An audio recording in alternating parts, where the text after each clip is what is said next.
On vous souhaite la bienvenue à ericlatour.com. Dans quelques instants, on vous parle du Guide de l'auto 2023 avec l'un des participants, le chroniqueur automobile joannais Jean-François Gué. Mais d'abord, lui, il est conseiller municipal depuis un an. Il est dans le nord d'Iberville et à nouveau, on parle de ce débat qui perdure concernant les infrastructures municipales.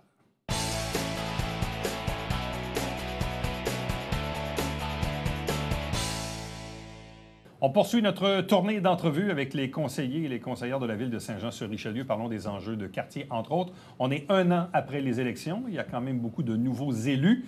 Notre invité est un de ceux-là, Jérémy Meunier, qui représente le nord d'Iberville. Bonjour et bienvenue. Bonjour, Éric. Un an plus tard, comment on se sent? On se sent bien. C'est le fun. On sent qu'on fait En tout cas, je sens que je fais une réelle différence dans mon district. Il y a pas mal de projets, projets Grandville, tout ça. Quand on est nouveau, on ne sait pas trop quel va être notre rôle, comment on va se positionner, mais finalement, on se rend compte que quand on commence à lire nos dossiers, puis à lire les détails, on peut faire une réelle contribution. Est-ce que le job de conseiller municipal correspond aux attentes que vous aviez avant? Absolument. Oui. Est-ce que c'est plus de travail aussi? Oui. C'est beaucoup de temps. Le matin, le jour, le soir, la fin de semaine, pendant les vacances, il y a toujours des... Puis en même temps, les gens nous ont élus pour qu'on puisse les aider avec des situations problématiques avec la ville. Donc, on doit être disponible en tout temps. Puis je le fais bien. J'essaie de le faire le mieux possible, en tout cas. Bon. Le gros enjeu qui revient perpétuellement depuis plusieurs décennies avec vos prédécesseurs, Michel Gendron, Hugues Larivière, Gaétan Gagnon, c'est les infrastructures le long du chemin des Patriotes, au nord du pont Marchand. Ouais. On a encore deux citoyens, là, Mme Lantier et son collègue, qui reviennent périodiquement au conseil. On en est où aujourd'hui? Bien, aujourd'hui, on a... Si vous avez suivi le dossier un petit peu, on a fait préparer des plans et devis. Les plans et devis sont terminés. On doit les envoyer au MTQ. Là, en ce moment, c'est le MTQ qui a les plans, qui doit voir s'il y a des modifications à faire par rapport au plan qui a été proposé. Si eux vont nous revenir avec une proposition. Après, c'est possible que nous, on leur retourne la balle au MTQ pour s'entendre, pour ensuite faire une présentation à nos citoyens. Mais on n'a pas encore eu de nouvelles du MTQ. Puis encore, avant l'entrevue, je me suis informé auprès de la direction générale pour avoir la dernière information disponible. Puis c'est que le MTQ n'a pas encore renvoyé les documents. Bon, il faut comprendre que cette section-là du chemin des Patriotes est une route provinciale. Oui. Et les citoyens, eux, évidemment, sont des résidents de la ville. Payer des taxes à Pendant Saint-Jean. longtemps, on a dit que, bon, cette section-là n'était pas vraiment desservie, qu'on était en campagne, que c'était Saint-Athanas, qu'on pourrait probablement jamais vraiment avoir des infrastructures. Mais dans les faits, on pourrait les avoir, les infrastructures. Mais là, il y a tout un jeu de domino avec le ministère des Transports. Puis avec le reste de la ville aussi. Le MTQ, après, nous, on va proposer quelque chose. Si on décide de passer les infrastructures, il faut trouver la façon de le faire avec les contraintes qu'eux vont nous imposer. Mais tout est possible. Bon. Et est-ce que c'est un projet qui est admissible aux fameuses subventions? Parce que ça coûte extrêmement cher passer des infrastructures. Les citoyens vont en payer une partie. Ouais. C'est inévitable. Ouais. Mais ils ne peuvent pas payer la totalité de ça. Est-ce qu'il peut avoir des subventions? Il y a deux réponses à ça. Ouais. La réponse que j'ai officiellement de nos employés, c'est que les subventions comme Primo, FIMO ne sont pas éligibles, ou la TEC. Par contre, quand on lit les documents, ça semble être le cas. Après, est-ce qu'il y a un jeu de politique qui va devoir se faire? Peut-être. Ouais. Après, c'est de voir... je suis dans un district moi, où il n'y a pas beaucoup de demandes financières. Peut-être que quand viendra le temps de statuer, bien, je travaillerai avec le reste de mes collègues pour aller chercher des fonds, mais des subventions comme telles, c'est peu probable. Bon, avez-vous eu l'occasion déjà d'en discuter avec la nouvelle députée de la Coalition Avenir Québec, Mme Audrey Bogmans, à qui on a parlé de ce sujet-là durant les élections? Elle le sait, elle comprend? Ouais. Absolument.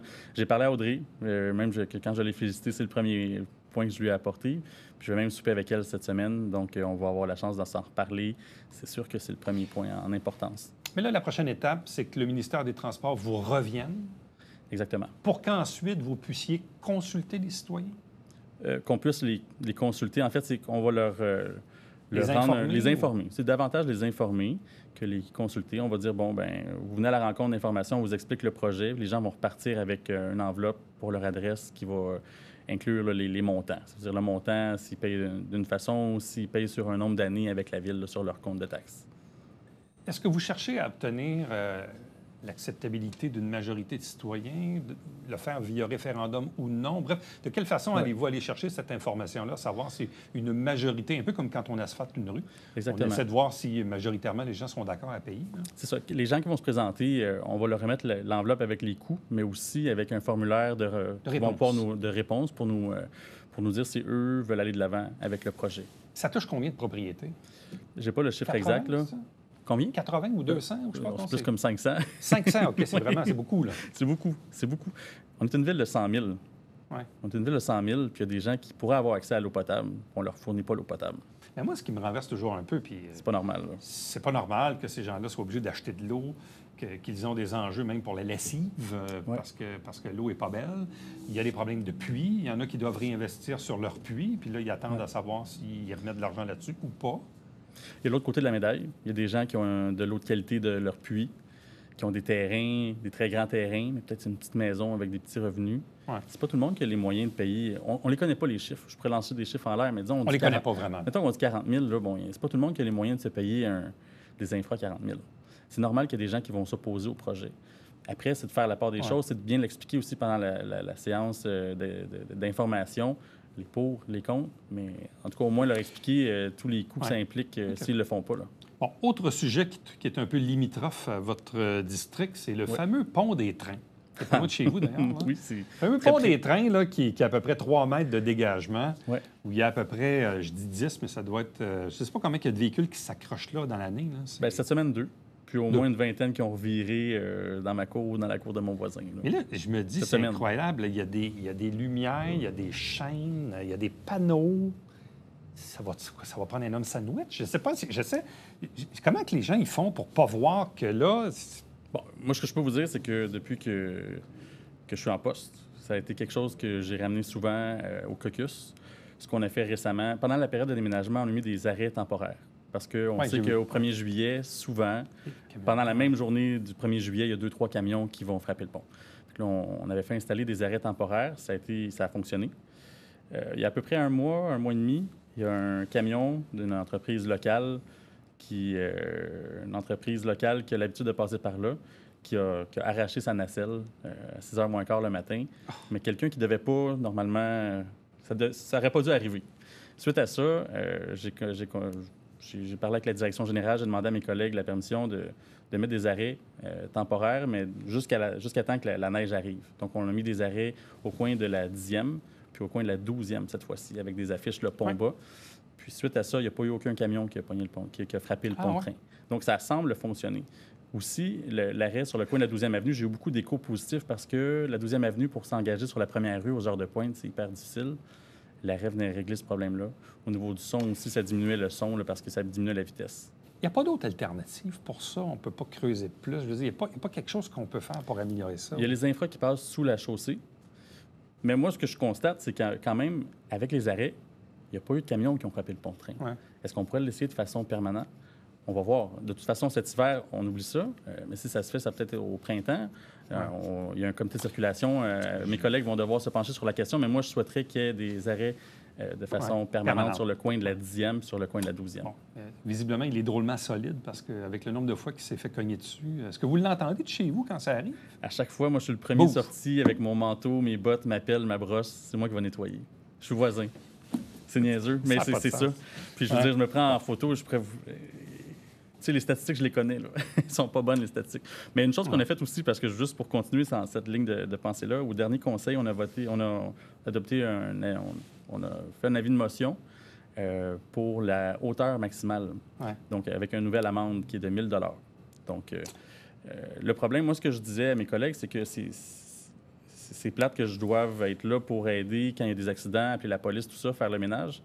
Mais on fait déplacer des policiers, on fait déplacer la police du CP, on fait déplacer des cols bleus aussi qui vont venir nettoyer parce que souvent, il y a des débris sur toute la chaussée. Ça coûte cher.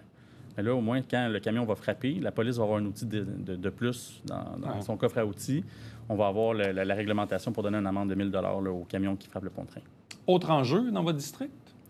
Si j'en ai d'autres? Oui. Il y a plein d'enjeux. Je pourrais dire des choses positives qui sont arrivées récemment. On a refait l'intersection de Conrad-Gosselin avec le chemin des Patriotes. Ça, c'est venu à aider beaucoup à la circulation. On avait des problèmes de circulation aux heures de pointe, aux heures d'école de Marcelin-Champagnat. Là, c'est venu alléger le problème de beaucoup.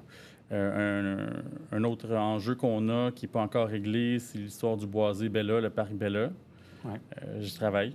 J'espère qu'on va arriver là, à une entente là, avec les deux parties là, qui sont en litige.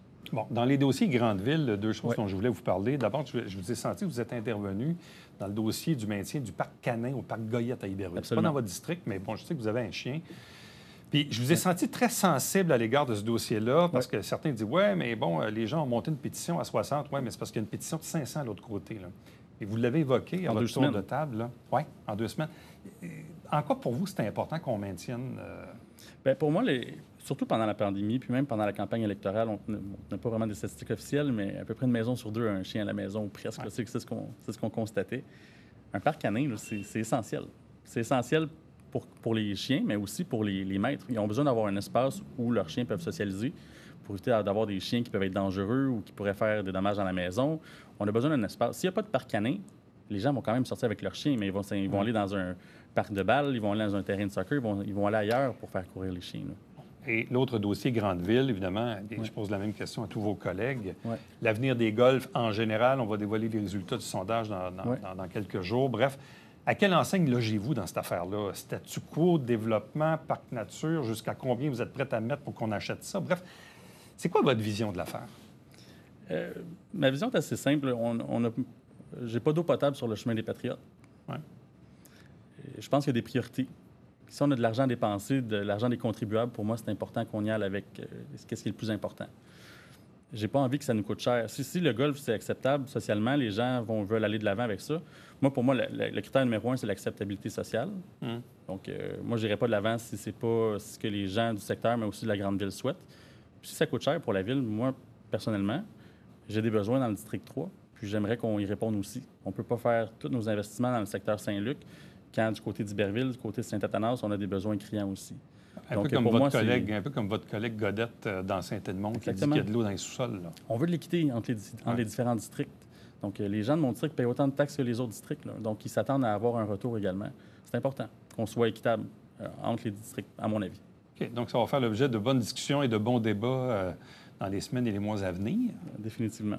Suite, évidemment, la divulgation, évidemment, des résultats de sondage. Sinon, en général, l'environnement, parce qu'on voit que c'est vraiment le sujet de l'heure. On vous sent très impliqué. Il y a des gens qui viennent vous interpeller également aux séances publiques. Vous leur répondez quoi à ces gens-là? Par rapport au golf ou par rapport à l'environnement en général, au développement durable? Bien, je siège sur le comité d'environnement avec Mme Racine Lehoux. C'est moi qui vais participer pour la ville de Saint-Jean là, avec les employés du service de l'environnement au symposium Ouranos qui va avoir lieu là, du 1er au 3 décembre, 1er 2 décembre. Pour moi, l'environnement, c'est primordial. Pendant ma campagne, j'ai aussi parlé des arbres, on doit les protéger, surtout les arbres matures, surtout dans les zones denses, c'est-à-dire comme au centre-ville, dans les endroits où on a des quartiers plus vieux, il faut préserver notre canopée. Mais pour moi, l'environnement, c'est essentiel. Puis je pense que notre génération, les plus jeunes, c'est aussi le critère numéro 1 quand vient le temps de choisir. Jérémy Meunier, merci beaucoup. Merci à vous. Bonne chance. Restez avec nous. On vous revient après ceci.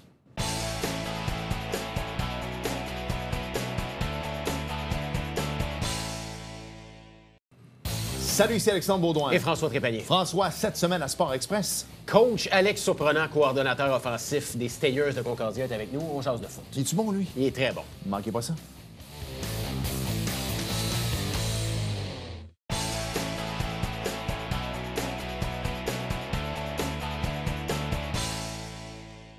C'est la période de l'année où on parle du lancement du Guide de l'auto 2023 avec l'un des participants, le chroniqueur automobile et avocat joannais, Jean-François Guay. Bonjour et bienvenue. Bien, merci beaucoup, Éric. Ça fait combien de fois que tu participes à ça? Tu as arrêté de compter? J'ai arrêté, mais ça fait une vingtaine d'années. Il y a eu une petite pause, par contre. Ça fait une vingtaine d'années. Bon. En résumé, qu'est-ce qu'on retrouve en 2023 dans ce guide? Bien, le Guide de l'auto, c'est toujours distingué là, avec des matchs comparatifs. Donc, cette année, on a 3 matchs comparatifs. On a un match avec des VUS, donc on pourrait dire... Parce que là, la mode, c'est les VUS compacts, mais qui ont des capacités en route. Donc, on retrouve un match à ce niveau-là. Notamment le Toyota RAV4 Trail, la fameuse Subaru Outback Wilderness. Et puis, vous avez le Ford Bronco Sport et un autre modèle dont j'oublie. Mais on est basé beaucoup sur les matchs comparatifs. Oui. Puis, tu sais, c'est rigolo parce que, tu sais, j'accroche un peu sur la une. Tu sais, la une où on voit un Volkswagen ID Buzz. Oui. Qu'est-ce que c'est? Bien, tu sais que Volkswagen, hein, les gens qui ont connu les années 60, c'était un véhicule qui est très à la mode. Hein, c'était un Volkswagen, on appelait ça le T1 à l'époque. Ça a commencé en 1950. Puis, tu as eu 4 générations. Puis, c'est revenu à la mode. Hein. Je pense aux gens qui font du surf ou ben non, qui font des sports nautiques. Là, hein. C'est la mode d'acheter des vieux véhicules puis des rénover. Et cela dit, bien là, Volkswagen, pour 2024, relance une nouvelle génération, mais entièrement électrique. Donc, vous allez avoir une autonomie là, qui va avoisiner les 400 km. Ça va être un peu moins, mais ça va être quand même intéressant. Bon, mais parlant de ça, parce qu'il faut aborder évidemment le volet électrique, parce que là, aujourd'hui, c'est véhicules électriques, puis hybride branchable, puis hybride.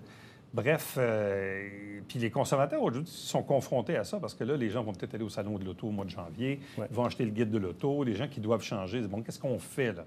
Est-ce qu'on va électrique? Est-ce qu'on va hybride branchable? Bien, le meilleur des deux mondes, moi, je vous dirais que c'est hybride branchable pour l'instant.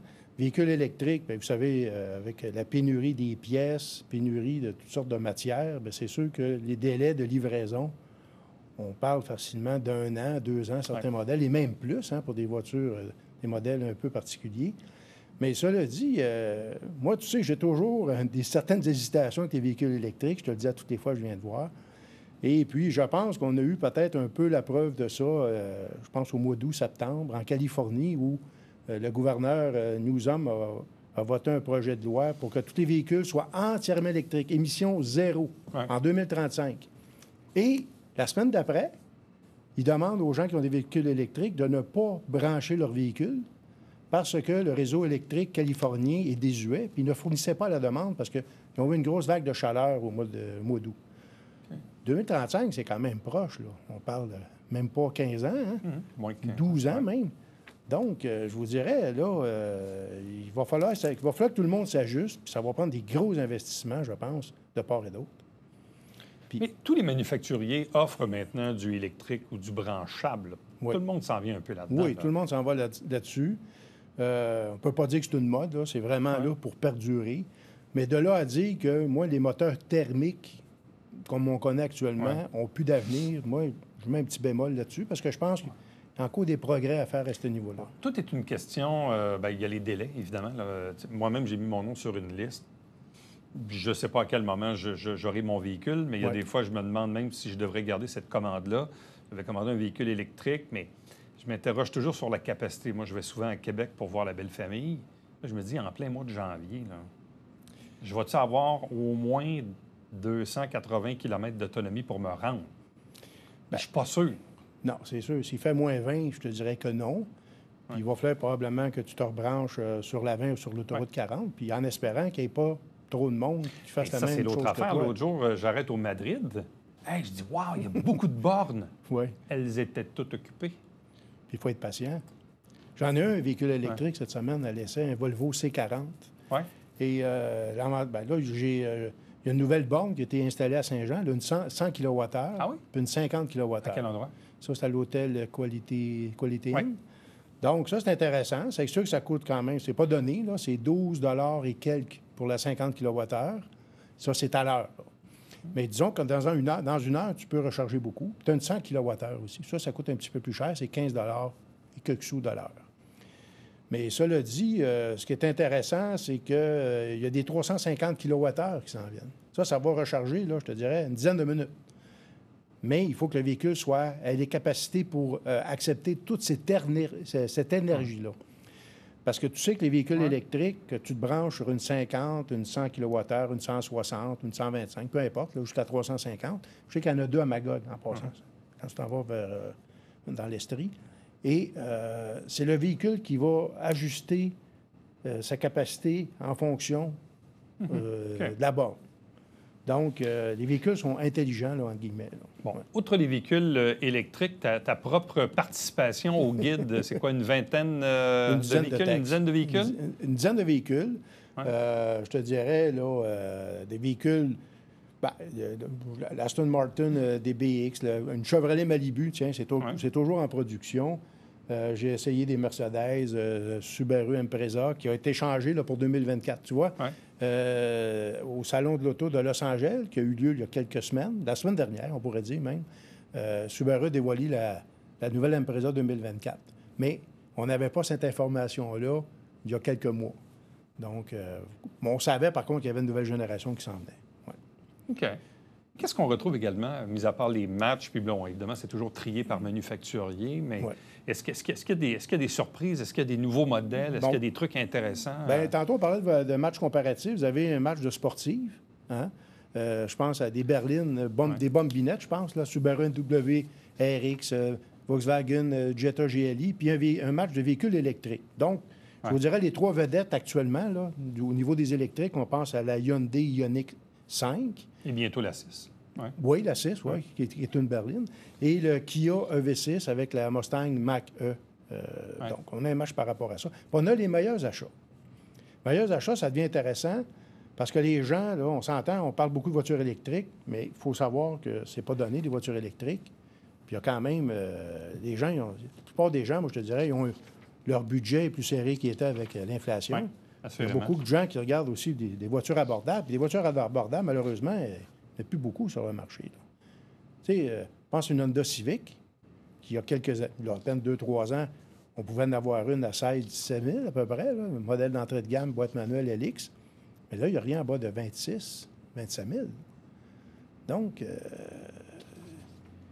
côté budget, là, je vous dirais, puis on le sent encore, les véhicules d'occasion ont augmenté. C'est sûr que ça l'a baissé un peu, mais les taux d'intérêt augmentent, le prix des véhicules augmente. Fait que les consommateurs, c'est un pensez-y bien. Là. C'est quoi en ce moment les meilleurs véhicules, là, rapport qualité-prix? Là? Vraiment, là, les chroniqueurs auto là, s'entendent pour dire que ça, là, ce véhicule-là, là, franchement, c'est une bonne affaire. Bien, écoutez, moi, je vous dirais, c'est toujours les modèles traditionnels. On pense à la Toyota Corolla. Tu sais, Corolla hybride, notamment, qui fait 4 litres au 100 km. Ça commence à être intéressant. Vous avez aussi la Honda Civic, bien entendu. Du côté des VUS. Mais moi, je vous dirais, j'ai un petit fait pour Subaru Crosstrek. Subaru ont eu peut-être des petits problèmes au niveau de la fiabilité. Mais je vous dirais, moi, que Consumer Report a fait une étude il n'y a pas longtemps. Puis, à ma grande surprise, notamment, Subaru s'est classé parmi le Crosstrek, parmi les véhicules les plus fiables. Mais, grande surprise, BMW série 3 et la Mini Cooper, qui étaient parmi les véhicules les plus fiables. Donc, parce qu'habituellement, ces véhicules-là sont dans le milieu de peloton. Ouais. Cela dit, bien, il y a toujours les véhicules les plus fiables. Bien, comme je te disais, il y a Kia aussi. Il ne faut pas négliger Hyundai et Kia, qui ont des très bons produits d'entrée de gamme. On pense à la Hyundai Elantra, Kia Forte, qui sont quand même très fiables. Okay. Mais tu sais, je regarde ça, il reste que... Tu as commencé par Corolla Civic, là. Toujours les classiques. Non, mais ça reste que ces véhicules-là existent encore, sont encore extrêmement vendus et extrêmement fiables. Effectivement. C'est des valeurs sûres. C'est des valeurs sûres. Par contre, les prix ont augmenté. Puis ce qui devient intéressant, bien, le fait qu'il y ait des motorisations hybrides, bien, ça diminue la consommation. Mais c'est pas des VUS. On s'entend que c'est quand même des petits VUS qui ont la cote actuellement encore là, au Québec. VUS compact. Qui achète ça, le guide de l'auto? C'est pour qui, ça? Bien, première des choses, on s'entend, il y a les collectionneurs, hein, parce que ça fait plus de 50 ans que le livre existe. Et je vous dirais aussi, moi, il y a les amateurs d'automobile, les passionnés, mais les consommateurs. Parce que, veut pas, dans le marché actuel, les gens doivent se questionner royalement. Tu sais, on achète un véhicule avec un moteur thermique, véhicule électrique, hybride... Mais ce qui est souvent intéressant, ce que je trouve, moi, du guide en question, c'est qu'on a vraiment le détail par véhicule. Parce que des fois, là, c'est fascinant, je me promène sur les sites des manufacturiers. Ben oui. Puis des fois, j'ai de la misère à trouver les specs. C'est de plus en plus rare, les specs. C'est dur à trouver. Puis moi, c'est ça que je veux voir. Je veux voir, pour faire une vraie comparaison entre deux véhicules, tu veux regarder les spécifications. Ils sont durs à trouver. Bien, il y a certains constructeurs qui émettent plus pour toutes sortes de raisons. Puis moi-même, j'ai fait longtemps les fiches techniques là, dans le livre Loto, l'ancien livre Loto. Et on allait sur les sites médias, puis des fois même, il fallait se battre avec les manufacturiers pour obtenir ces informations-là. Bien, c'est comme aussi bête. Moi, pendant longtemps, j'ai eu des roulottes. Ouais. Donc, évidemment, je voulais avoir la capacité de remorquage. Certainement. Des fois, tu es obligé d'appeler dans une concession pour dire, il tire combien? C'est pas écrit. Non, puis des fois même, je dirais, pour avoir parlé avec certains concessionnaires, des fois, eux autres aussi, ils cherchent l'information. Là. Pourquoi c'est rendu comme ça? Bien, des fois, parce que nous, peut-être qu'on est des gens de chiffres. Hein? Il y a des gens qui aiment ça, les chiffres, les statistiques, là, au hockey, au baseball. Puis ça, c'est un peu pareil, l'automobile. Parce qu'il y a beaucoup de gens qui s'intéressent à l'automobile justement à cause de ça. C'est quoi la capacité de remorquage? Parce qu'on sait maintenant que les camionnettes, maintenant, là, si on regarde la progression, si on recule, mettons, en 1990, vous allez dire, ça fait quand même 30 ans. Une camionnette, à cette époque-là, là, heavy duty, là, pouvait tracter à peu près 8 000, 10 000 livres. Ouais. Aujourd'hui, c'est rendu 30 000, 35 000 livres. C'est hallucinant, les progrès qui ont été faits à ce niveau-là. Ça fascine les gens, des consommateurs, autant peut-être que les accélérations pour certains modèles, ou d'autres, c'est l'autonomie des voitures électriques. Il nous reste 30 secondes environ. Là, est-ce que les concessions automobiles vont finir par avoir des autos dans leur inventaire? Bien, il faut être patient. Il y a certaines marques, c'est plus difficile que d'autres, à cause, encore une fois, des pénuries de puces électroniques. Ouais.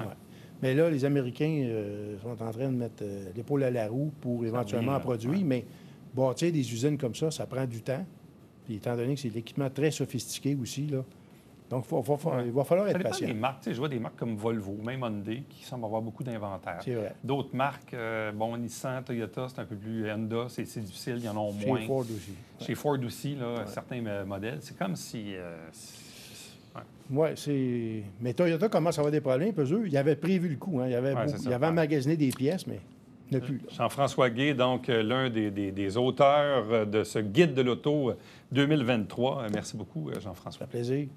Restez avec nous. On vous revient après ceci.